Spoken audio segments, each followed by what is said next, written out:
So many of you know that through the month of November, I am interviewing men about topics that I think are really pertinent to them and about the issues that they're facing and the pressures they're facing. And so, in the lead up to International Men's Day, which is November 19th, and in the celebration of Movember, I'm talking to some really great guys about some really interesting topics. And today, I'm talking to Allan, and we know each other. So we know a lot of the same people and have probably met, but we don't really remember that. So today we're getting a chance to get acquainted, but also talk about some really important topics. So I'll turn it over to you to introduce yourself and share a little bit about yourself, and then we'll dive in and talk.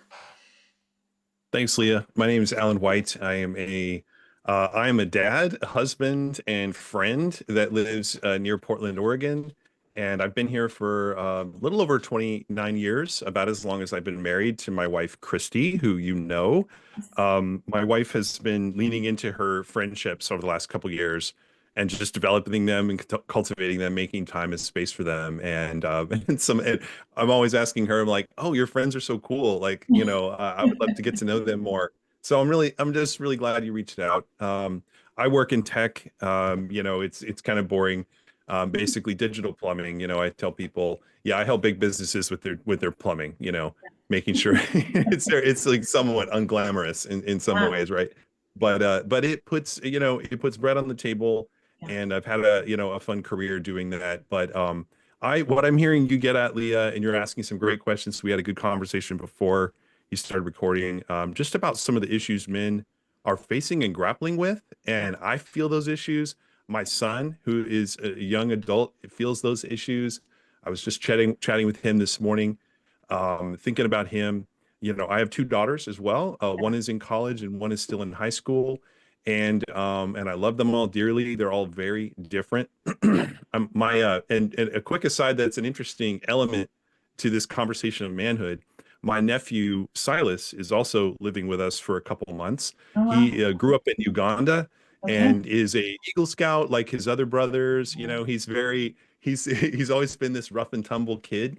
And anyway, but we've been hanging out a lot. And so we've been having, and he loves to chat. We're both chatty dudes. And we've been hiking and biking together and just spending a lot of time together. I've been helping him look for work, helping my son look for work. And so I've been spending time with that younger generation, Yeah. I guess. And so Yeah. it's got me thinking about, my own lens, right, at age Yeah. 52 on what's going on with men, but also what's happening with the 19 to 21 year Yeah. olds, and anyway, a lot going on in that space. Yeah, no, it's so interesting you say that. So I spent 23 years in tech. I was a product manager for Amazon and, the Wow. company, so I work with the plumbers very closely, and I think it actually also informs the way I see men because I've worked primarily with Mm, engineers and CEOs and founders, and so I have and have been often the only woman in those environments, right? Or the most senior right. woman in those environments. I mean, I've worked for companies where I was the only woman, but I think, as I hear you start talking about that, I do think that there's a little sound that I do think that we're at an interesting crossroads, right? I think that, Mm, as we were talking about before, we're seeing that young men are falling behind, falling prey to sort of this isolation culture where they get sort of pulled into some pretty marginalized spaces. And I'm curious what you think the history is there? Like, what's happening that you think is mm. causing men and boys to fall behind, girls to get more degrees? I think they were saying that girls are getting degrees like 15% more bachelor's Yeah. degrees than boys, and young men. So, what do you think's happening? Uh, that's a great question, and I don't think there's going to be a single answer. So really, and again, I'm just like a layperson when it Yeah, of comes to course. this, right? I'm not a researcher or anything like that. I have a degree, but nothing in, a Yeah, related field. yeah, But I guess as somebody who like I appreciate a lot of different domains, and so I study history when I can. I'm interested in sociology, and Christy and I, my wife, she got her doctorate about a year ago, and she has a master's. She's director of her psychology program. We go on walks every day, which has been so great for our relationship and our marriage. But we just talk psychology and counseling stuff all the time. Yeah. It's really fascinating. And I've Yeah. just learned a ton, about how, how do we understand the human mind? Yeah. I think there's probably, I mean, it's obvious there's a bunch of different factors going on. I think there's some clear, trend lines right around 2008, which is Mhm. when these guys came out, right? Which was so exciting and so awesome. And yes, actually, I've been going through old phones as a tech person. You might think that. I've been going through. I'm like, I could probably sell some of these. Well, I have a Gen 1 iPhone. Oh, wow. Actually, yes, this one How little actually it went is. to, So yeah, little. this one actually went to East Africa with me. I Wow. took it to Rwanda and Uganda to visit my relatives, my wife's relatives who were living there, one Amazing. of whom is staying with me right now. So we're still in touch. That's just a strange little touchstone talisman that's I love it. journeyed with me, right? Yeah. But yeah, obviously that had a real impact. I noticed it when it first came out before I bought it. I took my wife and at the time Trinity, my oldest daughter, who was like, I don't know, just in 2008. Yeah, she's probably 8 then. Anyway, I remember her picking it up and instantly getting how it worked. Right? She started swiping it and tapping things like, and you see that too. You see, Yeah. this has been a while, but like, people with in remote areas that have never seen technology or never had a phone, and I visited some of those places, they pick up an iPhone and they're like instantly get it. So Right. it's clearly, yeah, Right. it's clearly something that's designed well for all humans. Yeah. And that, we created this thing, but we really had no idea what the impact would be. And I think it's going to take us a generation to really understand what those impacts are. Yeah. But obviously, and I tried to be careful with it, but as somebody, I grew up playing with computers. I started tinkering and programming with my first computer in probably 1981. I Yeah. was president of the computer club in fourth grade, and like Amazing. I've been a super nerd Right. my entire life. Yeah. And for me, that was for me as a Gen Xer with the education I had and the family I had, like that was a powerful thing. It Yeah. it really fueled me and fired my imagination in a lot of ways. But I think what we're seeing is it's kind of got some negative effects we don't understand yet. Now, I think maybe this is maybe a historical aside, but I'm always interested in these big technological revolutions that Yeah. happen. Like, for example, when book printing became widespread, Yeah. all the old guys were like, no one's gonna remember to tell story. We're gonna forget how to tell stories, and we won't have to remember stuff. And those are the same, like in at the time, it's like, yeah, it did transform Right. learning and Yeah. how and what you could do and all that. And I think we're hitting that with the iPhone stuff, but also, of course, in this AI era, which Yeah. I don't want to belabor yet. It's still early, but like Yeah. that's another big hinge in history, right? Yeah. Anyway, let me pause there because I've only touched on a couple things. I think there's some environmental stuff, honestly, that I think we don't understand yet. Yeah. Um, some of that stuff can get so woo woo and conspiracy theory thing, which I'm really averse to. I Yeah. really, I Yeah. really do not like conspiracy theories. I like evidence and data, Mhm. and real, substance, I guess, when trying to understand what's happening, especially with the population. Obviously, there's a lot of socio-political Right. things going on with institutions like religion and government, which are not new for humanity, Yeah. but like they're very new to us. It feels Yeah. like in our own lifespans. Let me pause there. Yeah. I think What are your thoughts there? it's an interesting point that you make. I do think that like I think about, I was one of the last generations of accounting majors who actually could do accounting on paper, right? Because we had to. We could actually do it all on on a ledger, and we took one computer class, right? And we were so excited. And meanwhile, then very next year, it was all computers all the time, right? And it was so fast.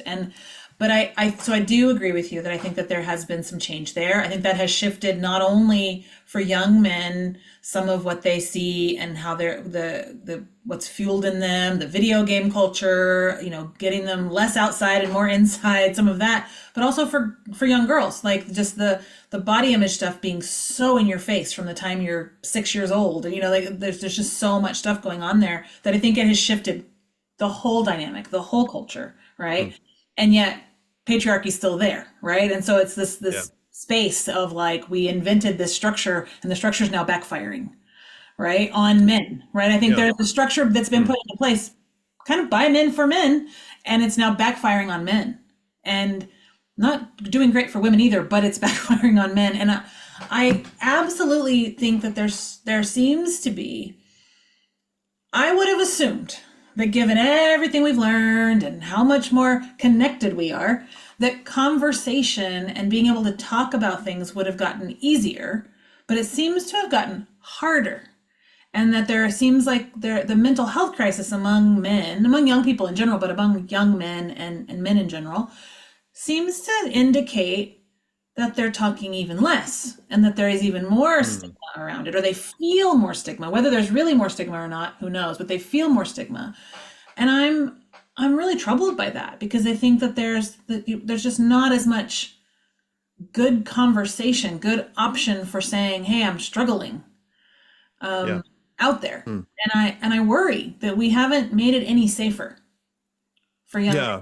to talk about what they're struggling with. Well,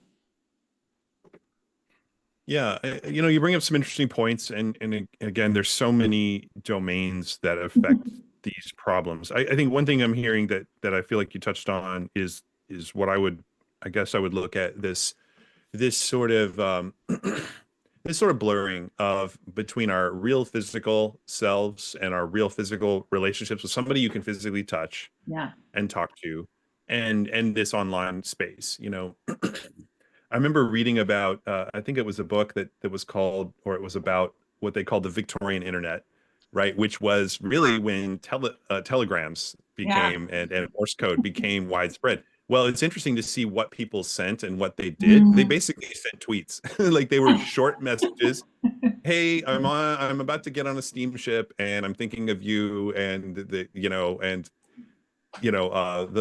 flowers I gave you, whatever it was, but it was like it was just short and pithy and things like that, and that was kind of the start of this, I Yeah. think, in a sense, this augmentation of that. But it started an acceleration of that, and um, I I'm thinking about how that is just accelerated and accelerated, and so it's interesting. We have the possibility of having this conversation in real time, you and me, Yeah. really face to face, which I've found actually it's funny, I worked remote for boy 18, 19 years almost Yeah.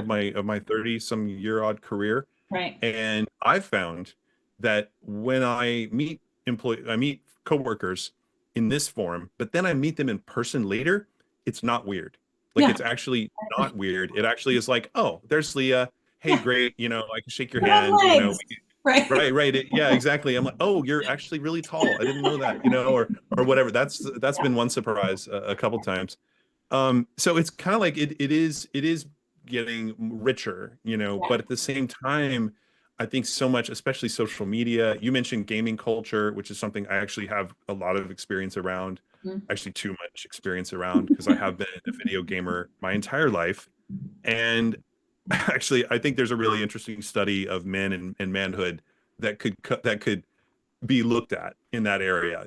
I'm a FPS, like, games where you can, shoot at other characters and blow stuff up. Right. Those are absolutely my favorite games. They're just the most stereotypical guy games, Foods. and I'm not bad at them. And actually, what's crazy is my youngest daughter, Fiona, is absolutely amazing at them.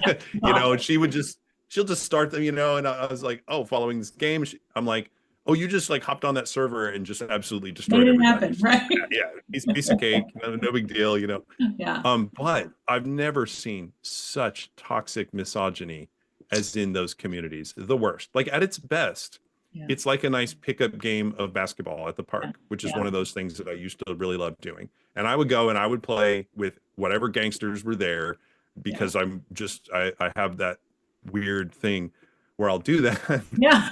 But that's how I make friends, and I'm happy. I enjoy doing that. But like, I think there's something about anonymity and an anonymity that I think fuels that where people then, two things real quick.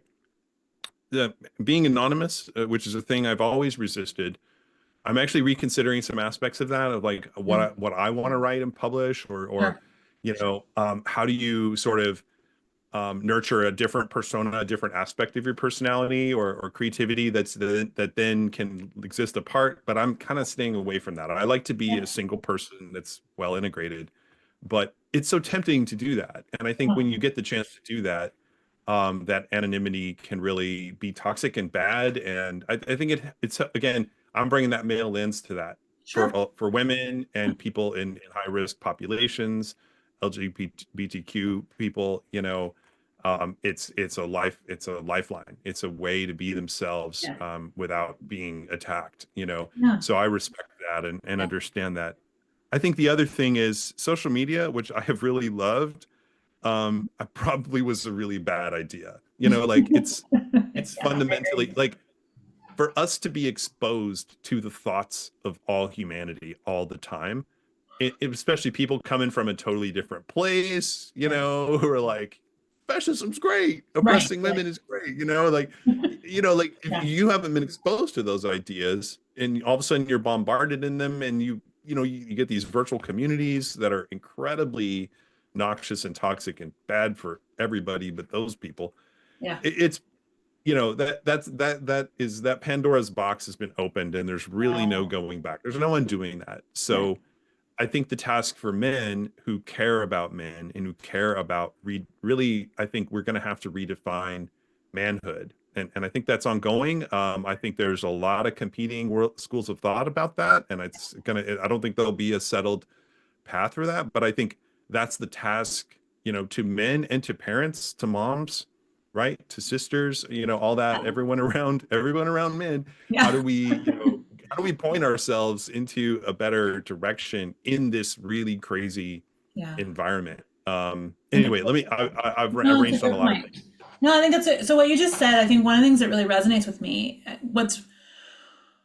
what is frustrating and also something I'm really part of the reason I'm doing this is that I think most of the women in my life are like, tell us how to help. We want to help. We want to help. But also, we don't know what to do. Don't know what to do. We're Yeah. we're No, not that's men. So yeah. we know what works Well, in our circle. And but I think what's interesting is what we don't want to do is sign up for more emotional labor that isn't ours. And fair. what we do want to do is do the emotional labor that we can help with. We want to, if we're going to do emotional labor, we want to point it in a direction for positivity for men and women. And I think what Yeah. I sense from women is there's some women who are so angry. And I would say that there have been times when I have been, where I'm just like, it's not my job. Talk to each other. Mhm. And then I'm like, whoa, whoa, whoa, whoa. Like Christy, like Tanya, like our friend Tanya, like Jen Davis, like we know how to have conversations. So you know what? I'm gonna lean in here because I do know how to Yeah, yeah. have conversations. I've been in the realm of men for so long, and I coach a lot of men. And okay, Mm. let me come in here and do my part of the labor because I care about all of us. But I think there is some of this that is like some of this is about men talking to men. Yeah. And Yeah, absolutely. what I've uncovered in some of these conversations so far is that there's still some reticence, some hesitance, some like, listen, I'm not gonna just Mm. call up my buddy and be like, hey, I'm struggling Well, with mental let illness, me right? Like, Yeah, yeah. No, you touched on something that I think is helpful to understand. yeah, So here is a belief that I have. So I think men can and do have powerful conversations with each other, but that is not the primary mode or the first way that we like to interact. Women, I've observed, love that stuff. They will, like they get together, women talk. No, I enjoy that. I sure, really like that. But that is not where men start. yeah, So what men need is they need a thing to do physically with their around it, bodies, with their hands yeah, that is hard yeah, together. And yeah, so, for example, um, my one of my best friends, probably my best friend alive today, Jason Hill. If you see this, buddy, appreciate you. He and I have been friends for many years. We've been closer at times than not, but I got a new bike last year or the year before, and I started posting rides on Strava. Now I've been a cyclist my whole life. I've done a lot of cycling. I used to race. It's always been a thing for me. yeah, But I kind of, I took a pause from it for a little while, decided to get back into it. Well, I started posting rides and he's like, hey, he just DMs me. We hadn't talked in a little bit. We would always keep in touch and stuff, but he's like, hey, you want to get together and ride? I'm like, yeah, 100% down for that. And basically it turned into, really, for the last like year and a half, we've been riding almost every weekend, and we hang out and we go do stuff, and we're doing a hard thing together. And Yeah. it's, and he has his own goals. I have my own goals. Mine's really just about fitness now. I'm not competing anymore. It's not even about, it's not necessarily even about training for a big event. For him, it's about fellowship. It's about hanging out. It's about having someone to do a thing he wants to do together. It's also to help him, and now I hope me as well, train for other winter activities like climbing and skiing and snowboarding. Yeah. And I've had some back and knee problems, and this is helping me work through those. Anyway, it's like it's just pretty great. And we're Yeah. going and doing hard things together, and we're challenging each other. And he's super fit, so I'm like kind of coming up to his level a little bit. But that's also got me on Strava, which is, again, this, app for tracking and Mhm. sharing, cycling and other activities. But now I'm looking for other cycling groups. I've encountered a few because I'm near a trail. Yeah. I'm like, and now we kind of encourage each other a little bit. We see each other out there. Anyway, and that's just one example of, like, I'm looking for community. Yeah. But I'm also, but it's in the lens, like, we're going to do something hard together. Now Yeah. there's all kinds of other things. Yeah. I've had to seek that out, Yeah. and I think people want to be invited to Yeah. stuff like that. Totally. I think there's a couple movies and other stories that are told about men just getting together and let's just work on, let's go build this fence, and there's maybe not a lot of talking, Right. right? Maybe not, Right. but that is absolutely bolstering and healing, Yeah. and just Connecting. even Yeah. silently, maybe, I don't know, but Yeah. with sweat and some muscle. No, it's an interesting point. I mean, I think it's really so the data says that men, their relationships are built around activities, right? So they play sports together, they play video games together, they might do some sort of work together, whatever, build something together. And but I think the tricky part is then taking it to the next level, right? And saying, like, when if I were struggling with something, am I connected enough within this activity realm to take it to the Mm. next level, right? And say, actually, I Yeah. need to talk about, I was talking to somebody and I said, with my best friend and my sister, for instance, I can say, there's a simple phrase that I can say, if something's going on, I can say, it's getting really dark in here. Mm. They know instantly that they need to charge in a bit, right? And push in because I'm going down and they need to help me, right? And I can just be like, just my brain is really dark. Then my best friend is like, what's going on? What do you need to talk about? Do we need to talk? She's on it. And when I Yeah. told another guy I was talking to about this, he said, "Oh, I don't have anybody I could say that to." And I was like, "Oh," and I mean, it like a gut hit, like it hits me right in my heart that you Yeah. can say, "Man, things are dark in here," and that you might not have someone that you could say that to. Mm. And I think that's the thing that worries me, that it's fun. I don't want men to be women. I don't want them to think that they have to Right. talk all the time. I don't want them to think they have Yeah. to do all of that. I don't want that for men because it's not what Mm. they want. So I don't want it for them. But I do want them to be able to say, I'm having a hard time. Yeah. Yeah, and I feel that, there's I'm very close to my wife, but it's not constructive for me to lay all my burdens on her. She said before, I'm not your counselor, and that's true, right? I need to remember that, even though she is very skilled in that way, and I appreciate the listening, she does do.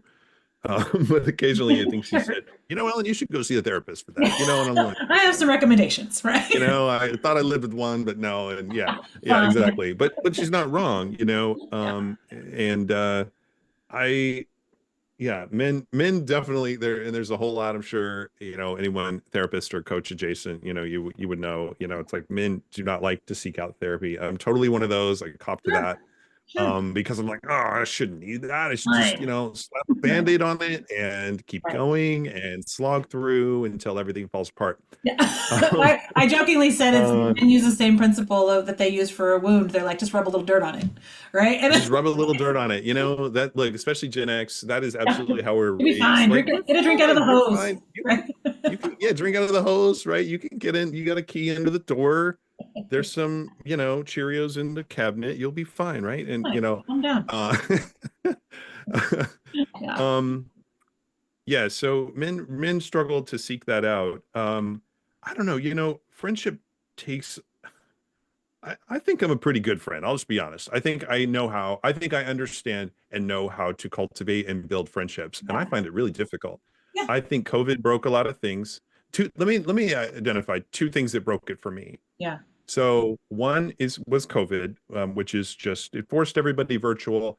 I've already been doing that for a Yeah. long time, so I felt like I understood the dynamics of it and what it is and isn't, and how to make sure I'm not totally here and I get out there. And I've always been outside. Always been an outside person. I got my Oregon flannel on. That's right. I just blend right in outside. But COVID really, I think, broke a lot of things. Something that Connor, if you're watching this, it's just something I think about. My son Connor, he had COVID with one of the early variants, and he Mm, lost his sense of smell. He struggled. His grades really struggled at that point. It's times and seasons and ages when a lot of young men have challenges. But I'm just wondering, we don't know exactly what oh, damage yeah. happened. I don't know. Maybe it hit him in some ways that are really invisible to see, or we can't tell. I don't know. I got it as well. I don't think I've had any lingering cognitive Yeah. effects. As far Yeah. as I can tell, people around me, people I work with, seem to haven't, got Alan, you're just like, man, a lot dumber today. You're like, what happened? That hasn't happened. Right. So COVID was one and obviously broke a lot of things. The other thing for me was really, I think, a trend that's affecting really the whole world, and that is a shift away from religion and religious institutions. Yeah. And it's not something I've talked about with really, many people, but basically the politicization of the religious Yeah. realm. Yeah. It's in our own. I come from a group called the Churches of Christ. They're all typically small churches, fairly independent. They came out of a Scottish intellectual movement of the 1830s, where it's very simple. I don't know, for your audience or for Yeah. yourself, you're familiar with some of the You don't background, have to but tell very, me. My dad's a preacher. yeah, right. Well, like Christy and I both multi-generational, went to Yep. a Church of Christ school at Harding, which is a great school. Some of my nephews and nieces went there as well. It really was where we met. It really very shaping and a huge part of our lives. Yeah. But it kind of stayed out of politics for many years. But really, the trends and forces in American life basically are where, and there's a lot of interesting studies that are going on now about like why people are leaving church. Yeah. Some young men are being drawn back to it because it offers the new form of it. And the new form is, if you're a Christian, you're right wing, Yeah. right? That has coalesced, and those wagons are circling and concentrating and become very us versus them. And that's not the religion we were brought up in, which was very, hey, like we never talked about politics in church. It was all about let's read the Bible, let's try to be better people. If there's social issues, it's more like, hey, here's the thing, let's think about our consciences. I mean, it was honestly a fantastic moral upbringing Yeah. for the most part. Of course, there's a lot of invisible patriarchy and racism embedded in all that, which is another thing I Right. think people are unpacking and dealing with. But like for me, what that meant was when those trends washed up on the shores in the Northwest, Mhm. really, I think later than some of the the, Fast. the other Right. places. Yeah. Right. Yeah, because we're just distant, but just we're culturally we're not in the belt buckle of the Bible Belt, Right. like I was in college, where I was in college in Arkansas and my relatives in Texas. But up here, that meant that there became polarization and radicalization, Yeah. where then and really for me that made it impossible for me to stay connected to a lot of those people. Yeah. I'm like, we can't have a conversation about the facts. We can't have a conversation about things that are even important or not important. I'm hearing all these other things that I've never heard in my whole life that coming from somewhere else. And it definitely was a reflection of the toxic media environment, all that stuff. But that meant for me, a giant schism Yeah. with my relationships, with the communities that I used to be a part of. There was some places where a lot of us, like for example, in the Oregon area, there were two areas where a lot of people would come together. One was called Faith Quest, and there was a lot of camps down in Camp Yamhill. Beautiful, beautiful setting. Everybody would come, and it was this fantastic arts conference. Yeah. So much fun. All the adults had so much fun. I was behind the scenes. I was doing video stuff, music. We were making music together. We would stay up all night making music, writing stories, hanging out, laughing. I mean, it was a time, Yeah. right? And that was and my friend Jason was there that I mentioned earlier. He was one of the worship leaders. We both did that. I mean, it was a rich time. I'm like, we would always come away with like, this is what community should feel like, right? We are, especially when you get all these artisans together, these crafts people basically who were like gifted, and it was full of emotion and big stories, and like it was an amazing time. Yeah. And that's gone. Yeah. And that's gone, and I mourn its absence. Yeah.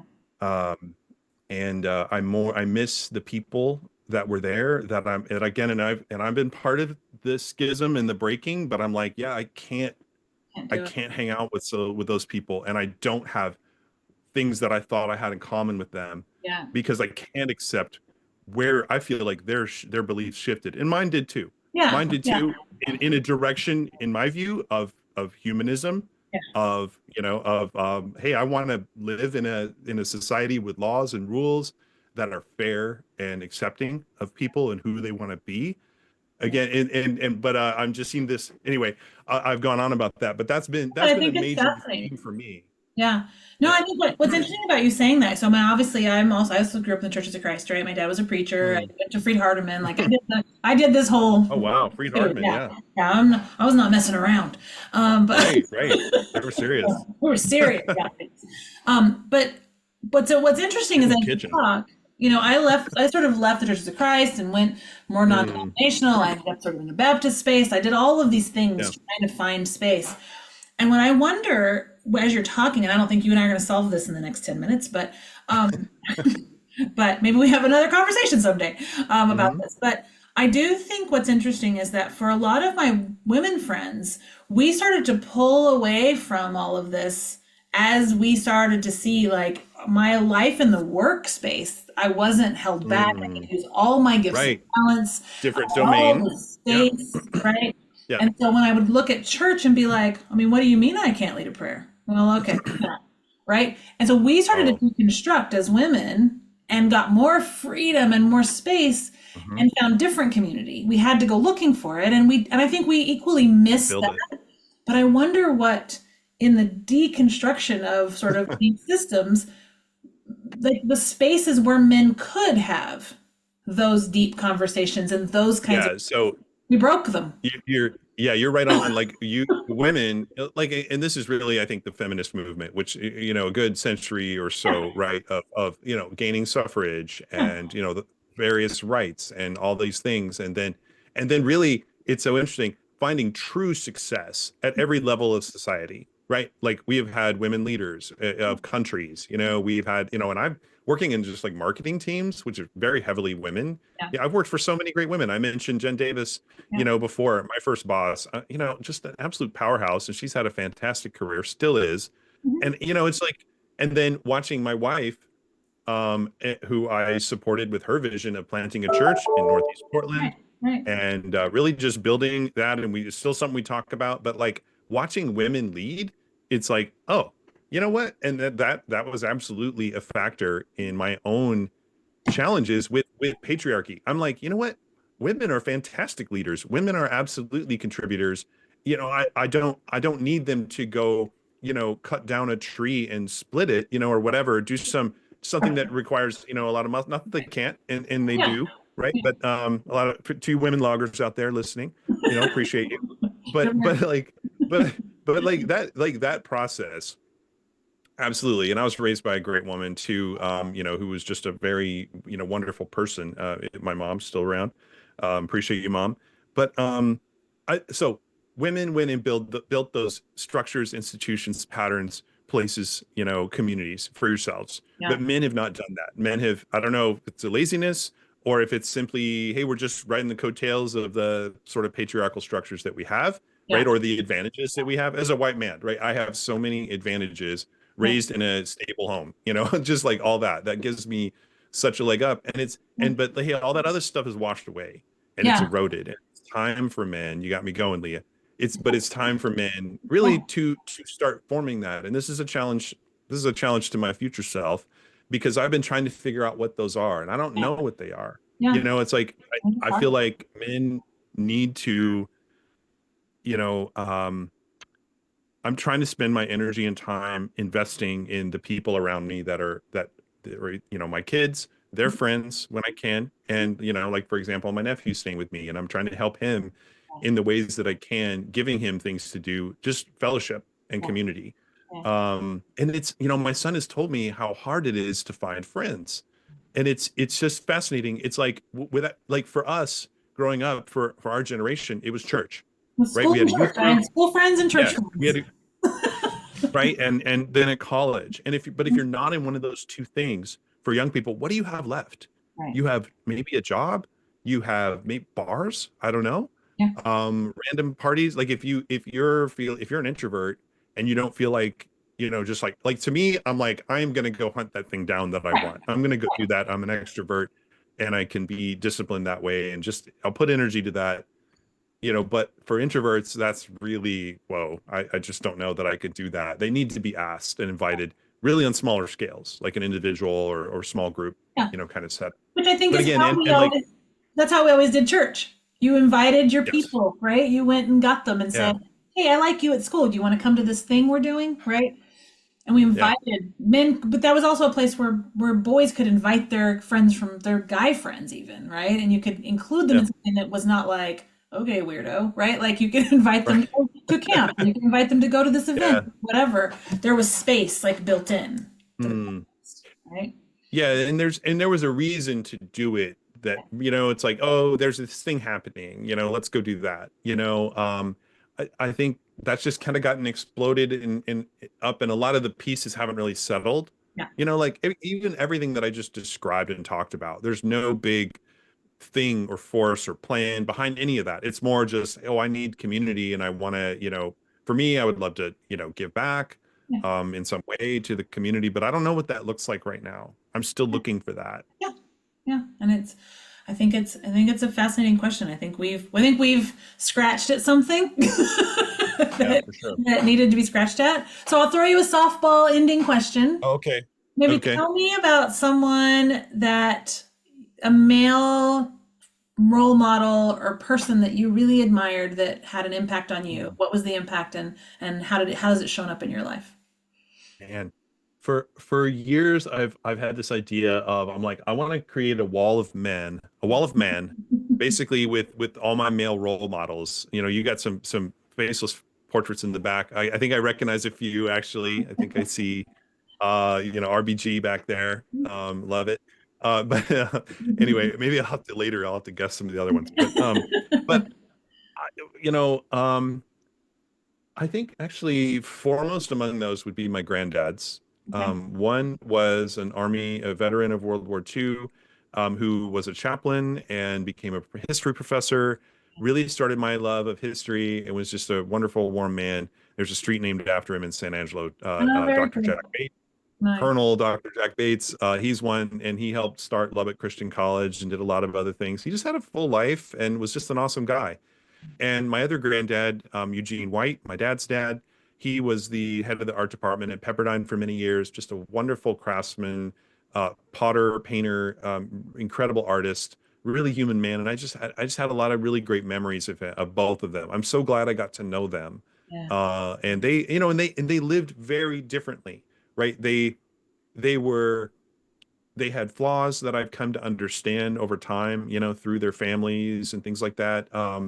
But I feel like, but they were just genuine, very open and welcoming, very skilled in what they did. They're in their professions, right? Good at what they did. Had respect in their communities. My papa, my Jack Bates, um, whose real name was Harold. Actually, he grew up. He was on some ranch in West Texas, Mm. and 7 years old or something, and he's like, the Cowboys were there, and he's like, "Don't call me Harold, call me Jack," and That's his good. name. Good. They're like, "That's Cowboy a name. fine name, young man," and like for the rest of his life, he was Jack Bates. But anyway, but like, I would attend his Sunday school classes at Johnson Street Church of Christ, and I was a kid, but I'm like, he's a great teacher, so Yeah. instructive. I love listening to him, and they inhabit. I think you have those. I'm trying to think. I don't remember what the archetypes were. I don't know if they were Jungian or whatever, but it was like priest, warrior, king. What Yeah. was the other one? There's four, maybe Yeah. jester. I don't know what the fourth one Something like was. that. Yeah. But like I think those are actually pretty powerful, and I love thinking about those. Yeah. Magician maybe was one of them, right? That's Like magician's one. they were sort of priests in being teachers. They were magicians in that they had crafts and skills. They could write and do these other things. And I just love those. And I've leaned into some others like the warrior, and I've never been the king and never been much of a leader, really. But I love inhabiting those and listening to those. And lately, been reading, Stoic stuff. Honestly, I think there's a lot of really good stuff in there for men, written by a man a long time ago. A lot of wisdom, from Marcus Aurelius. And again, testing that and mixing that with stuff from other historical figures and Yeah. things like that. I'd also have to say Abe Lincoln and Martin Luther King and Eisenhower and the Yeah. way I just really love. And I gotta add one more, Jimmy Carter. Okay. Yeah. Um, just a real solid guy who everybody respects and loves, who's really led with humility and grace his whole life. It's a good list. I love it. Yeah. It's a good list. It's a Well, great good. list. I know I'm pushing Yeah. your time. No, no, it's okay. So It's a good list. I will just say Grace Hopper, Maya Angelou, Ruth Bader Ginsburg, Nina Simone. Those are mine. okay. I couldn't see if the eyebrow was there. I thought Yeah. maybe it was the halo, but Yes. thank you for educating me. I love it. Those are my, that's my, a friend painted those for me and they hold my back up while I'm doing what I do. So, Great. yeah.